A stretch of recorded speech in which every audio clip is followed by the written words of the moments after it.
And now I request my very intimate friend from Goa. He is none other but Dr. Nandkumar Sawant. Thank you, Dr. Sawant, for joining us. And before inviting you for your address, I'll give a small introduction about Dr. Sawant.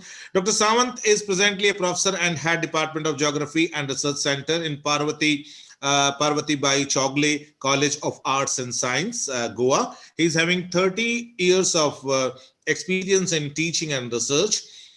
He has been a recipient of State Best Teacher Award in 2010 by Directorate of Higher Education and Government of Goa in 2016, and then again Best Teacher Award in 2010, and then this Educational Leadership Award by Devang Mehta National Education Award in 2018.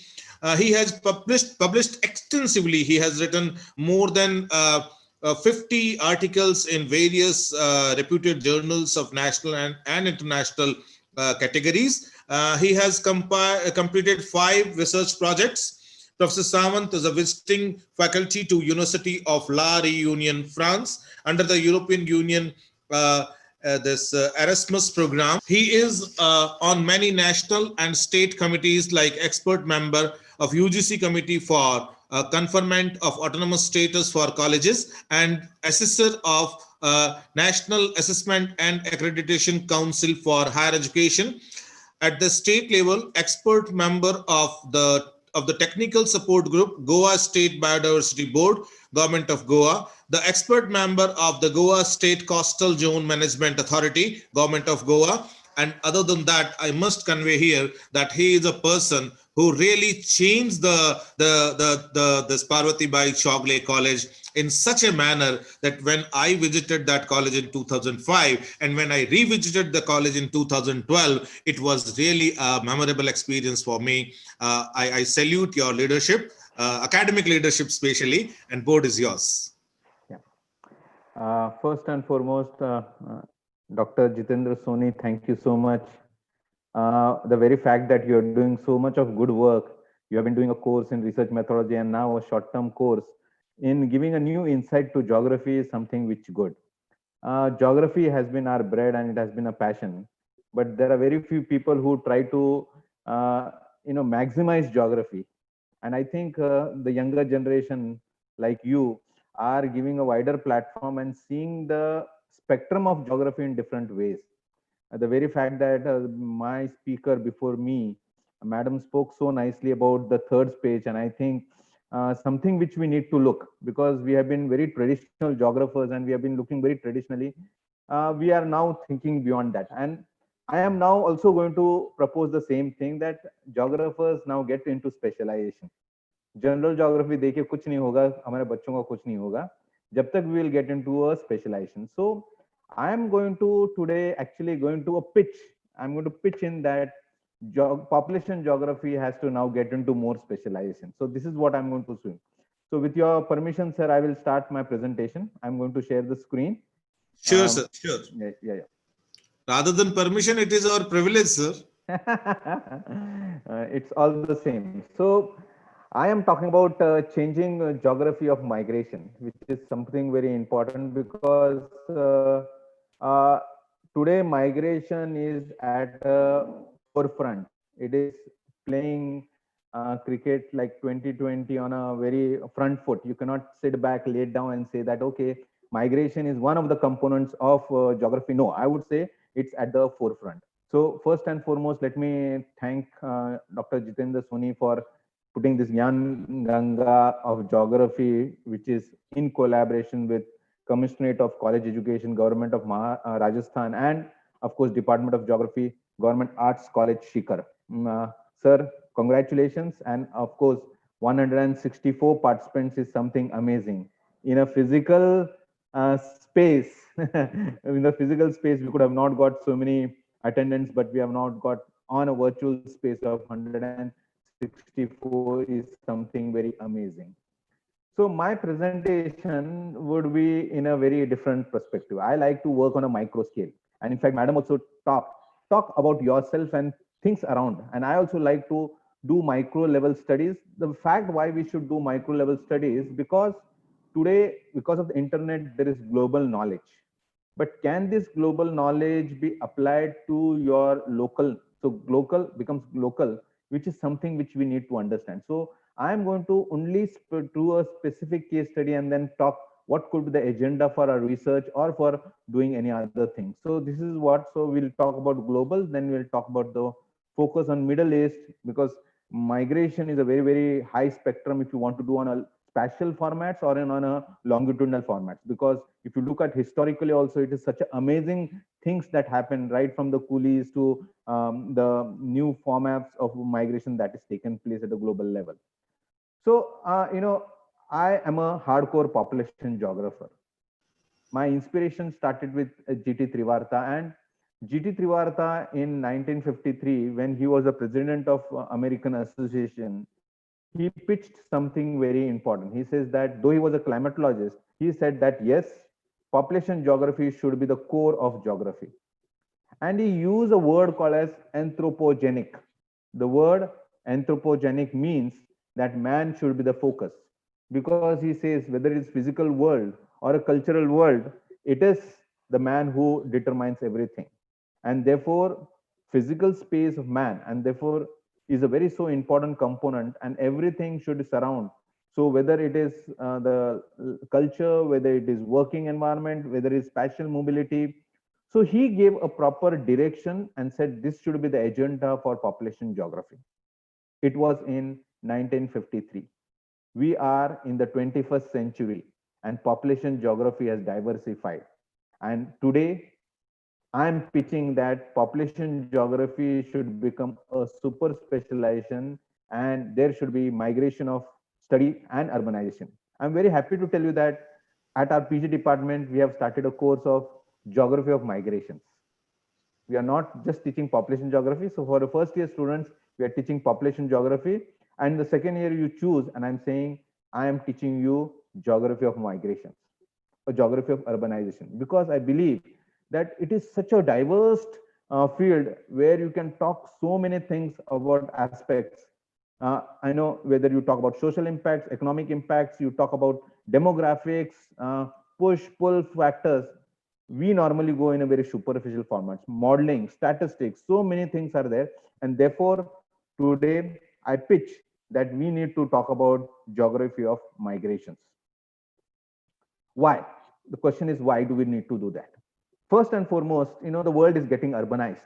And today, more than 50% of the world lives in urban settlements. And therefore, rural concept is becoming lesser and lesser. In another about 30 years, 70% of the world's population is going to live in urbanization. And how can urbanization take place? It can be by two ways, either rural to urban migration or urban to urban migration. Today, with the means of internet, with better means of transport, connectivity, no place is isolated. People are going to move. In a very simple language, I would say that an American changes almost 7 houses in his lifespan. So his space is not to one, it's to multiple, and he moves from one place to another. And that shows indication that how urbanization, migration are interrelated and they are multifarious. The word, when I use the word multifarious, it has got so much of diversity. The word of diversity cannot be just explained in this simple concept, because diversity can be on base of gender, it can be on the demographic ages, it can be on the factors, it can be the implications, it could be the economies, it could be the policies. So many are there. I would say today, as the forefront of geography, we should talk about migration and urbanization as a very important component. Now, when you talk about migration, there is a interrelationship. When I use the word interrelationship, we are today looking at a migration, just not spatial movement of people, but what happens to people? How do people move? Why do people move? Where do they move? All this. So potential areas, deficit areas, we talked about this. But I think the core component that is been all discussed at a national level, at a global level, is development and interdependence. Because when migration takes place, there is something which plays in a special area, and that is development. And there are three components that happens: bring a change in the migrant himself, change at the place of origin, and change at the place of destination. At the place of destination, you get employment, and therefore you lead to development. Because if there are projects like in Middle East, there are so many projects, Indian workers are going, so Middle East developing. Same thing, the remittance takes place, there is money order economy that emerges, and place of origin also starts developing. And therefore, see, there is a synergy that takes place as an interdependent process. So I believe migration as a single word has a multiparous ways in which we start looking at this. If you look at the global formats, today almost 272 people are moving. Actually, it is 1 billion because there is a lot of internal movement that takes place, but at international level, 272 million takes place. And they are contributing largely to about 10% of the GDP. So you see how development has taken place. The money is taken and moved from a developed country to a developing country. And you can see how it takes place. So the migration is a very important component, that 112 million people move from developing countries to the developed countries. And about only 19 million come from less developed countries to the more developed countries, because they want to develop. Like, for example, now they see India as a global economy, and therefore it looks into that, yes, how do we invest? How do you get into more of part? Or it could be a cheap labor. Like in Bangladesh, a lot of American companies have set up because it's a cheap labor available. Korea has become a hub for US for all research, again because of this factor. But very important, if you look at migration and development, you see that less developed economies, their GDP is largely contributed to the migration and the remittance that takes place. The whole problem comes up when there is something unpreparedness that comes. And a COVID is a great example where there could be not only just short term, but there could be long term impacts. And this is something which, as geographers, we need to look at. Over the years, there has been a great change in the number of migrants. If you look at 1995, almost I would say 25 years down the lane, 174 million, now 272 million in just last year. And India has emerged as one of the leading country of migrants. India has about 110 countries where people move in and around. So, and Middle East is one of the hubs of migration. Of course, you have Mexico, you have Russia, Syria, but India, the diversity of migrants is too great. Within Asia, outside Asia, Europe, Australia, you name a continent, you name a country, Indians are there found out. So it shows historically also, if you go to when the Britishers were there, or before that also, you could understand the way Indians have. So we have been historically a country of out migrations that have taken place over the centuries. Now, what has happened because of this? The fact is that we have got the highest amount of remittance in billions, and you can see on your screens. So a country like India, Mexico, China, the GDP may be less, but the remittance is enormous. The other point is that smaller countries like Tonga or Kazakhstan, where the remittance may be less, but it adds to the contribution to the GDP, because the country size is less, more important, people move and they send part of it. Countries like even Morocco, you could say 77.2% of their GDP. Now, what I'm just trying to pitch and what I'm trying to debate is that, do I need to look whole of India, or do I need to look a small state where similar figures can be visible when we talk about outmigration, remittance, and GDP contribution? And therefore, my discussion will not be per se India, but I would like to focus on a state like Goa, which is a very small state and it believes in remittance economy, and Kerala, which has been the top. Okay, so you see that majority of the migrations, it started in somewhere in 1970s, where, you know, the Gulf opened because of the oil explorations. And today you see that, you know, a lot of migrants are in Middle East. If you look at the statistics, almost 60% are, almost I would say 70% are semi-skilled or unskilled laborers which move. India being a poor country with a lot of labor force, we are all talking about, you know, demographic dividend. I think this gives an edge for that. Yes, we can be the labor supplier for the world. In fact, there are two types of words that we have. One, brain drain, which I'm not going to talk about this. I'm going to talk about the semi-skilled and the skilled laborers. Okay. So this is just a statistics for you to understand that the diversity, the remittance, the GDP growth, and the migrants from part of it.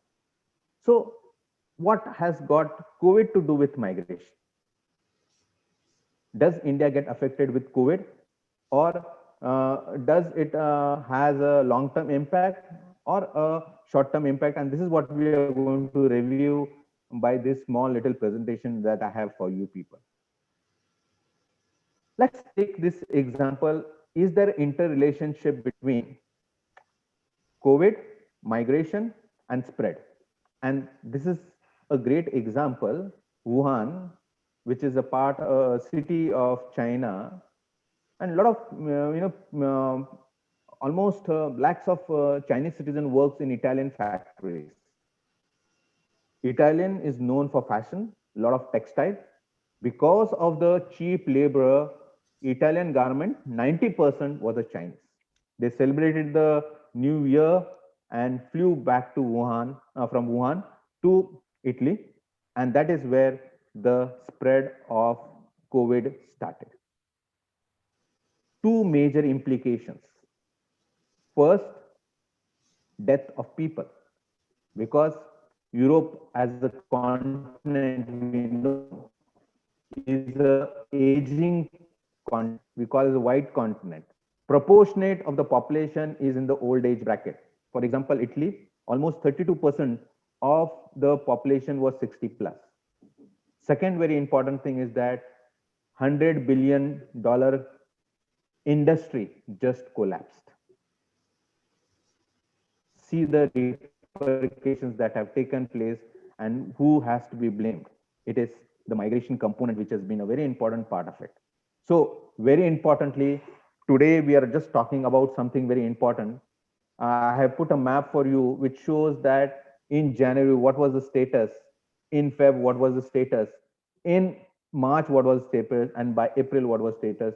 And almost 165 countries were impacted due to COVID.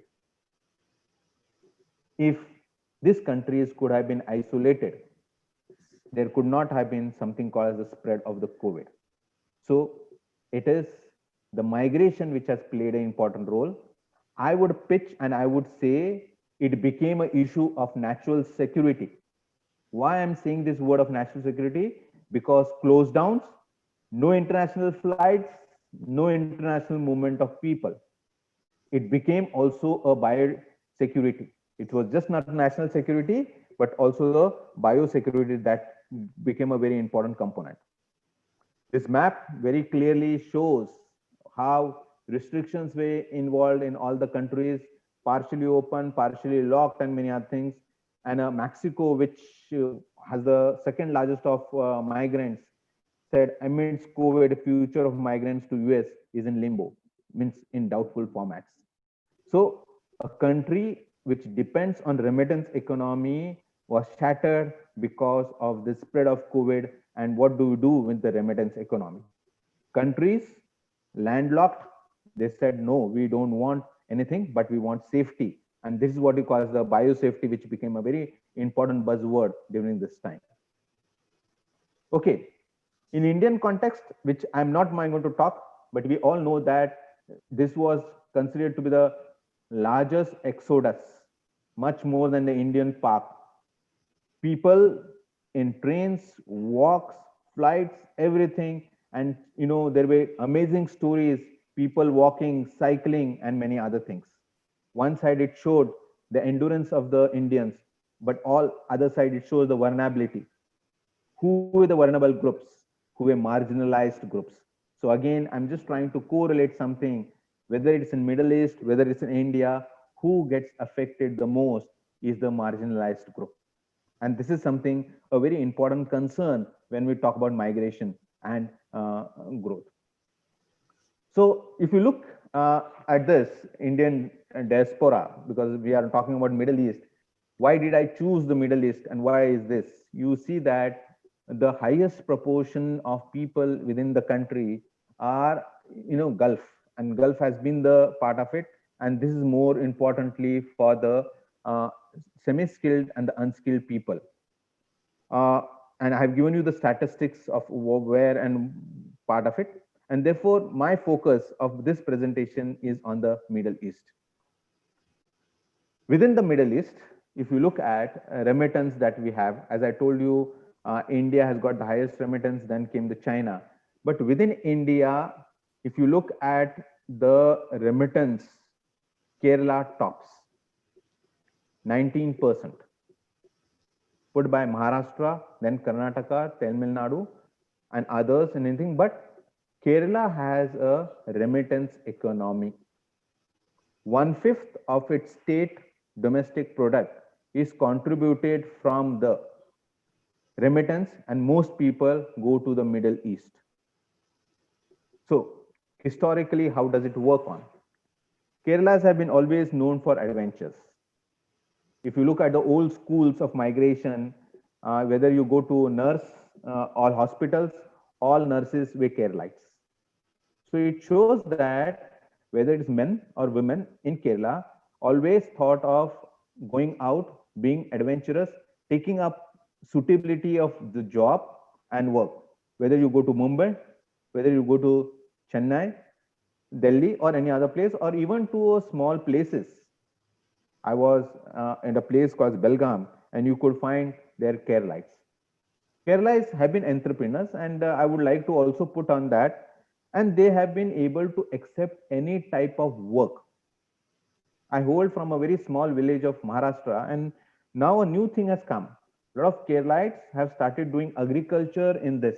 Barren land is taken, and then. So this entrepreneurship amongst the Keralites has been enabled them to adventure to various parts of the world, and Gulf became one of their favorite destinations. 3 lakhs and more than that. And if you look at a research works done by Iraida Rajan and is amazing, and Zacharias, they have worked immensely on Kerala's migration, and there is a Center for Development Studies where Iraida Rajan is a professor, and he has been able to, if you look at the available literature also, you'll find a lot of literature on Kerala and its migration that takes place. So the legacy of 15 years, migrate and remittance economy, 10 million Indians in Gulf, almost 2.5 million from Kerala. Now what has happened? If you look at the interviews, looked at Iraida Rajan, he has very clearly estimated that almost 3 lakh Gulf migrants will return back to Kerala, and it has happened to this. So in a very geographical spaces, what we talk about is that when people from B place go to C place, then people from A place come and take B place. The same was applicable to Kerala, and it was all news that yes, a lot of people from Kerala, and this is how the spread, because the first type of incidences of coronavirus was brought by the returnees of Kerala, and then it moved to various parts. So this is something which again talks about call for change of demographics and the economics of understanding this. Now, if you look at two components, one is the economic component, because economics plays an important role. That if you ask why do people migrate, in every model studies or whether you talk about this, very importantly, it is because of the economic factor. And when I use this economic factor very clearly, you'll see that Kerala has so much of deposits because of the NRI, and 39% deposits are from the NRI. One of the most impacts that took place because of COVID was that 15% drop in the deposits. Apart from that, Kerala also has become a very flourishing business for gold mart. There were incidences where people were caught at airport where they had eaten gold and taken. They have found. So it shows gold smuggling also become an important component during the COVID times, because there's a great demand. You take now Mudut Finance, Malabar Finance, all. It's a Kerala initiative where gold loans are given and everything. So this business collapsed. So you look at the fall of economy, and I just want to emphasize by giving example of Gold Mart is that it is just not the remittance, how businesses collapse. This is one great example of how businesses collapse, because it's all interrelated that you take place. Because marriages, like you demand a lot of gold because gold is something which is considered as a security. So you could see that if COVID takes place, this is what something which is going to happen. So Kerala ramifications is that we just don't take as individuals, but we take as families. And when we say there is going to be loss of about 15 crores, it is just not 15 crores, but that 15 lakh of people, families, you multiply that, and this is how it takes place. So the three important components of a case study which I tried to move and emphasize is that one, remittance; second, business; third, a social component that has taken place. A social component is that because of the remittance that was there, Kerala became as a model state in terms of education, in terms of quality of high. Even it looked about the way Kerala managed coronavirus COVID is because of the infrastructure that was developed and the medical facilities. It could not have happened to a very larger state or a bigger state. But again, this is something is a questionable that will this trend continue? Will it be a short term? Will it be long term? What will people do coming back to Kerala? Because Kerala has not diversified, but it has become a sectoral state in different formats. Like one of them is the tourism, which has been emerged as, and it's called the country of own God, and many other factors. Okay. The second case study which I'm talking, because I believe I have quite a done about Goa. Goa has a different component. Goa was under the Portuguese rule, and because of the Portuguese rule, you are having dual citizenship. People can have a Portuguese passport, and because of a Portuguese passport, you could go to the European countries. But these were the people who were not affected.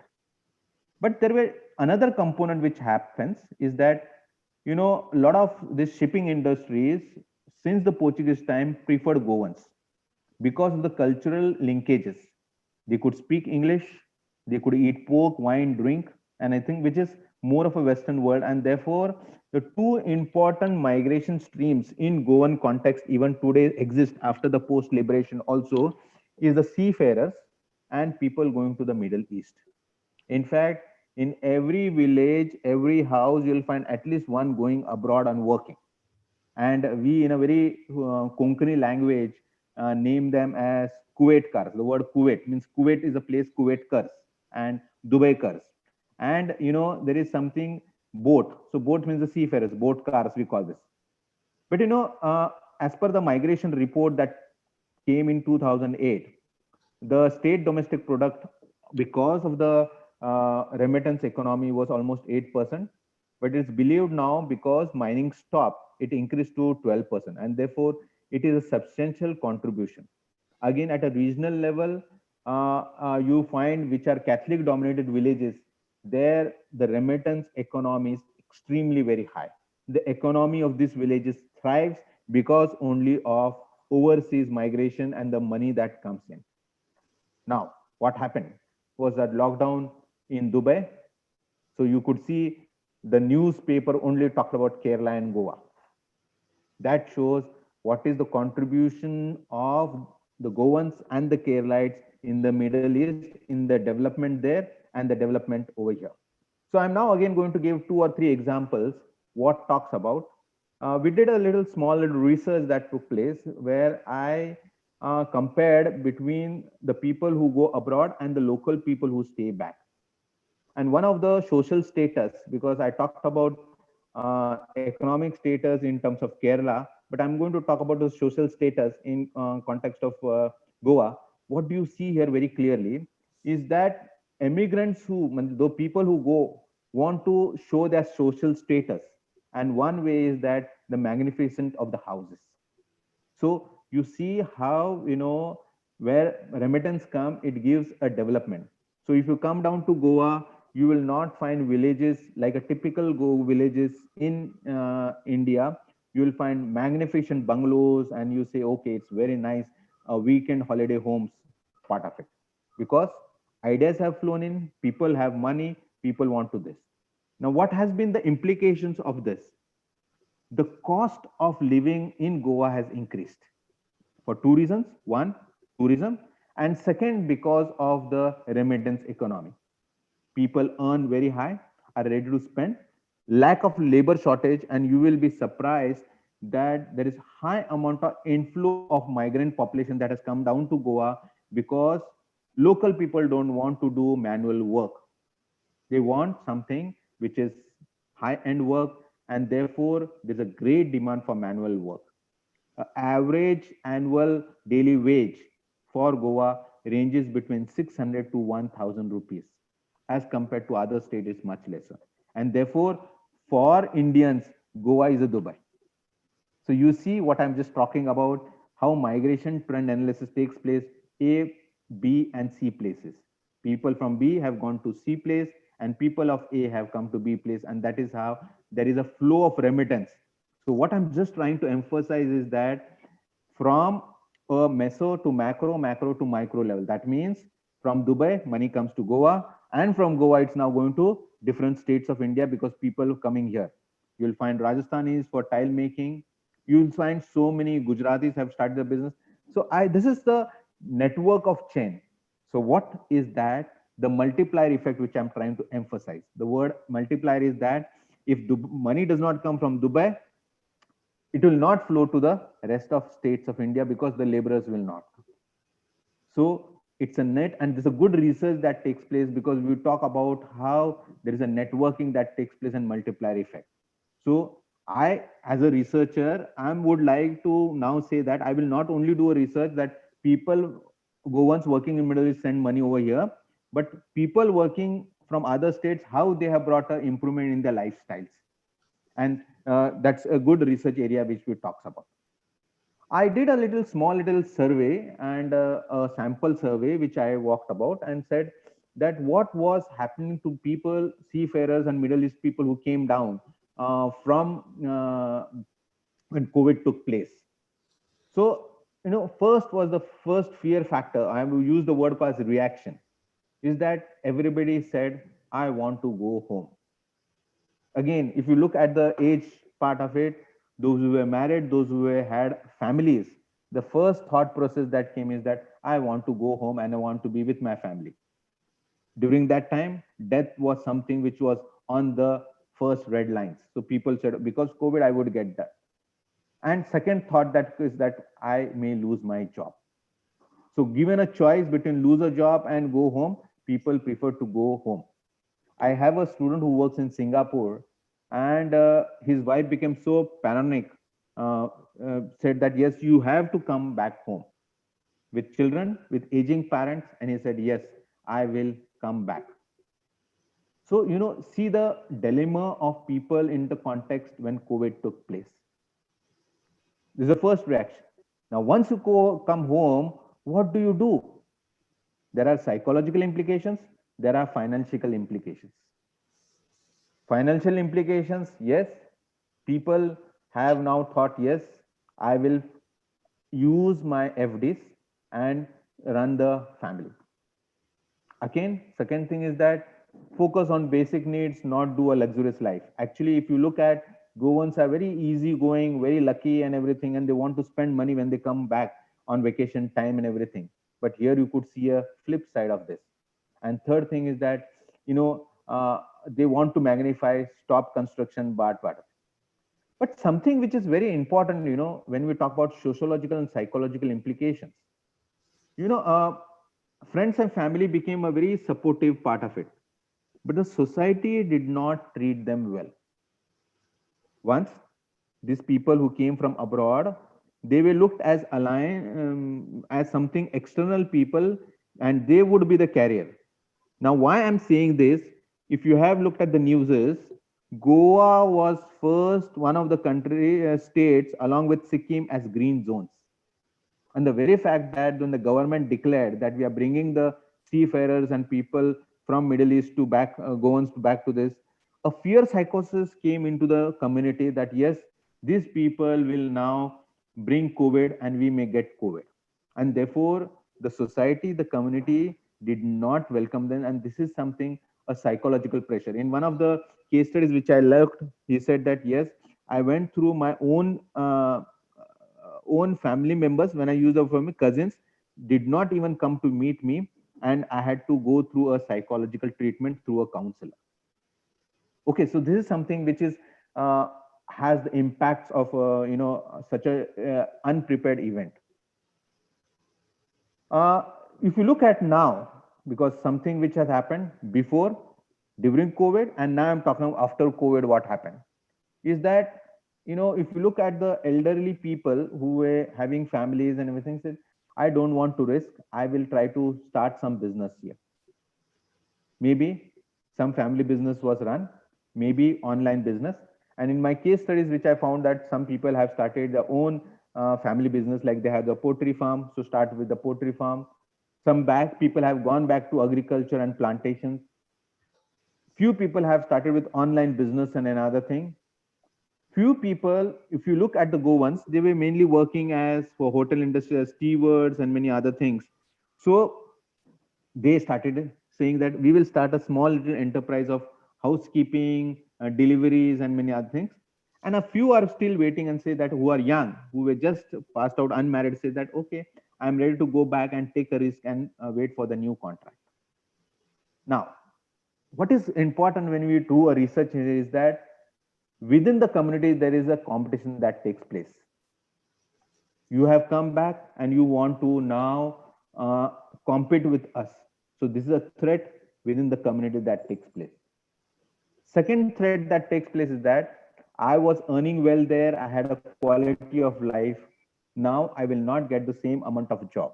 To give an example, a waiter in Goa may get about 15 to 10,000 as monthly salary, whereas if you work on a ship, the average salary that you draw is 85,000 rupees. So see the disparity that happens within the community, within the family, when you are losing a job or your contract has got over.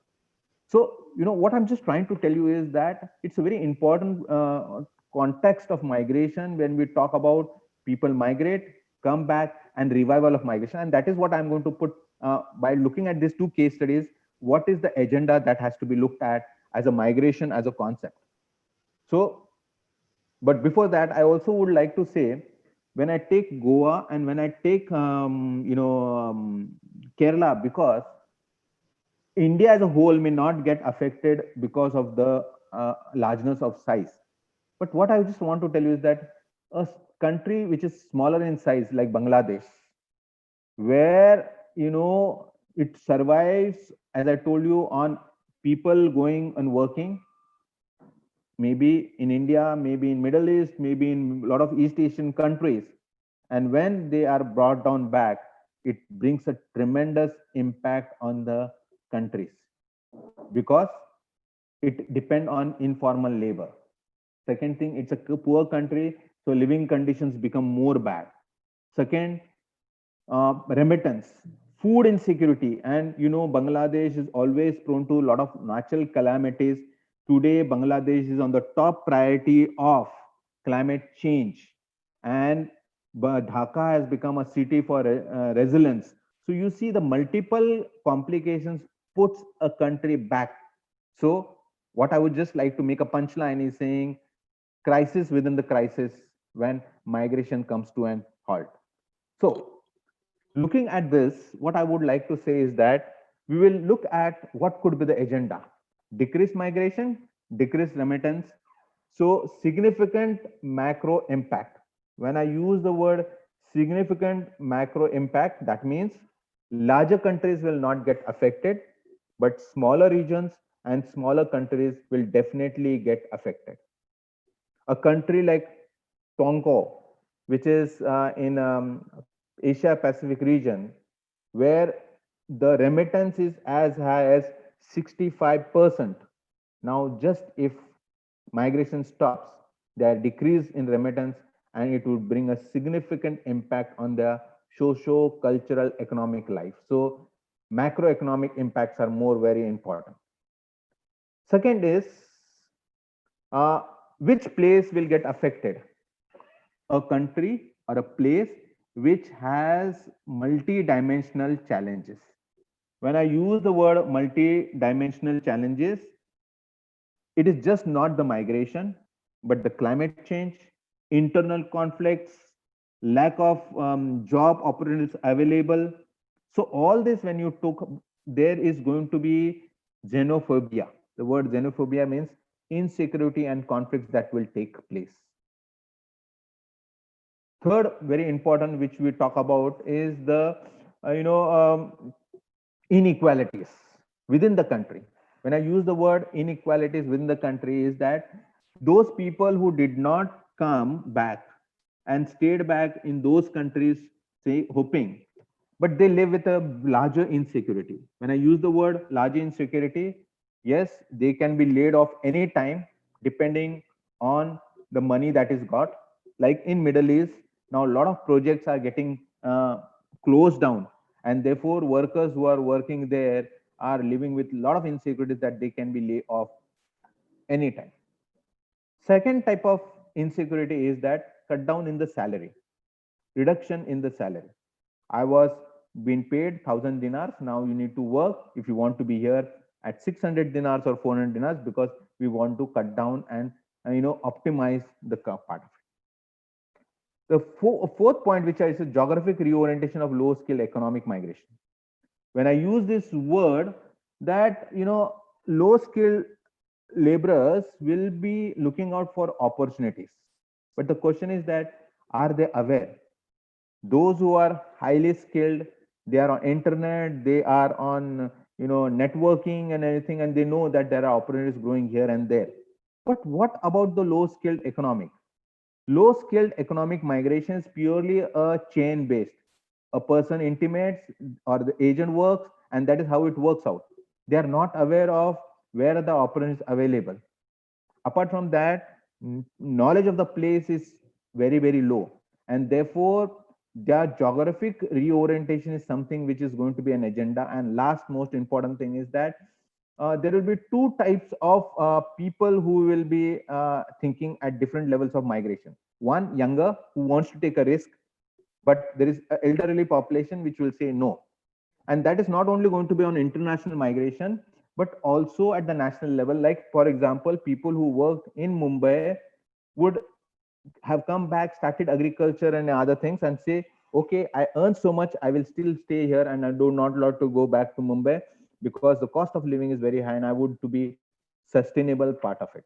So these are something which is going to be a very important experiences of learning, and a micro level studies on such agendas could be amazing to work and to publish. So what is the future agenda? And if it has to be migration, remittance part of it, first, the governments at a level has to think of migrant rights. And I talk about migrant rights is health, education, and social security. Then second thing is government approach, because today, legal institutions, regulation of framework is so important.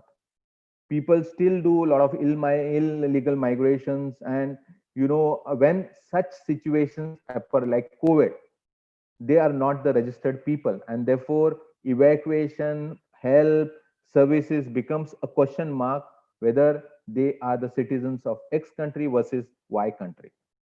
I think the third most important thing, which is again it is repeated third and fourth, sorry for that, is that whether countries were prepared.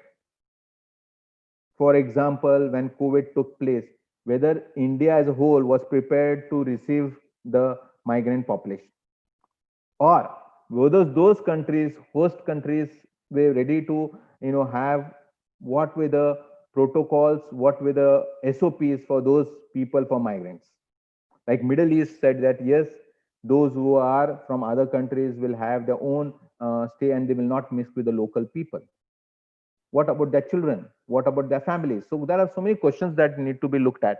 I think last most important thing is very important, that today governments have to talk about intergovernment focus and cooperation, because without this, anything as an agenda, COVID is just one, but there could be many more crises that may emerge, inter conflicts within the regions, and then how do you do the preparedness? And I think something this is going to be a great agenda when we talk about migration and part of it. The last which I just want to emphasize and which I would like to put across is that, people who are returning, were the people who actually run those countries. So definitely there is going to be a downfall in the work labor force of those countries. But what is in Indian context? And for me, it is going to be a pressure. And this pressure is something India needs to look at. In fact, Irathe Rajan has put it very clearly, is that is India prepared for the next type of migration stream where we are thinking of reskilling? Because I'm sure some jobs which were labor oriented, those countries will say will not take laborers. Can we do automation? Can we be done something with automatic? So therefore, they would not look at labor, but they would look somebody who could operate those machines and other things. So there is a big debate, and I would say it's a very good argument that we need to look at this context, that what do we do who have returned back and who are not skilled enough to get re-employment? And therefore, that's going to be a pressure on the India, and we are all talking about population dividend. I think this is something which we need to talk about. I think I will stop here. I have taken enough of time with this. Thank you so much. I had something to talk about, but it's okay. I would just say thank you so much on this context. I'll stop here. Dr. Sawant, if you want to take 2-3 minutes, it's fine. If you want to just, summarize. Yeah. So let me just summarize. We need to look at, it is going to be very interesting, because as a population geographer, in the Indian context is going to be, very interesting, because migration, demographic geographies are going to change. First, because as I told and spoke, urbanization and migrations are interrelated and they are going to be at the forefront. So very clearly, if you look at the urban scenarios, depopulation, increase in labor cost, and shortage of labor cost in urban areas. So whether it is abroad or whether it is in Indian context, this is going to be something which is going to be a part of it. And if you look at 2021 census, this will be a significant part of it. The second part, which is something, because rural urban migration, people have gone back to rural areas. They have started with something sustainable work, maybe agricultural sector. And as I told you, people have started taking up their own family businesses, like in Goa, piggery, poultry farm, dairy farming, so and agriculture also, and plantations. So, labor force back to agricultural sector. Growth rates will increase, but most important thing, as I told you, there is going to be a pressure, and unemployment or disguised employment is a big question mark that is to be talked about. And of course, the demographics will change, but also ceasing of the remittance, and you could see a change in the quality of life of people, of children, of families would be something which is going to be a significant agenda for part of it. With this, I just want to summarize that what did I speak today? I spoke on a very, very confined topic of migration, where I looked at migration and urbanization as a forefront of population geography, and this is going to be the agenda first. Second thing, is migration and urbanization a component of development? Yes. And how did I show a component of development? By showing the remittance in the context of Kerala, how Kerala's remittance and the state domestic product is only because of the inflow of money that comes from Middle East. The third part, which I talked about, the social impacts, the economic impacts, the political impacts, like when COVID started, it just did not become a component for a particular country, but became a state, a particular region. And that is something which we talked about. Geopolitics and national security and biosecurity became a very important component. And the third component which I spoke very clearly is that in a research, if you want to do, because a lot of people are talking about COVID, migration, everything, it's good COVID, during COVID, and post COVID. And something which we talk about, if you do a research on post COVID, I would suggest we will be able to gauge. One important thing is that whether people are getting into a normalized economic mainstream or still confused and finding out ways in which the economy can survive and thrive and how long it will take place. Because some of the sectors are just going to collapse and not revive again. And this is a concern when we talk about migration and the changing geographies of migration. With this, thank you, sir.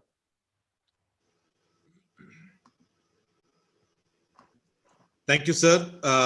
Thank you very much for a very insightful deliberation, because I'm also a scholar from this migration branch only. So I enjoyed a lot, because this is something which is very close to me.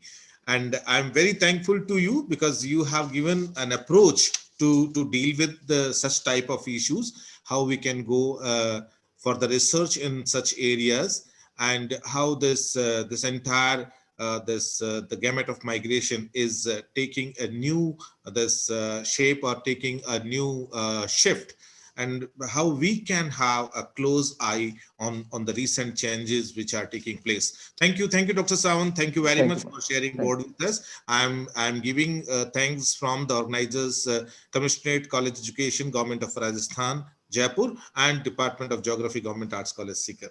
Thank you for. Thank you, sir. A pleasure. Thank you so much. Welcome, sir.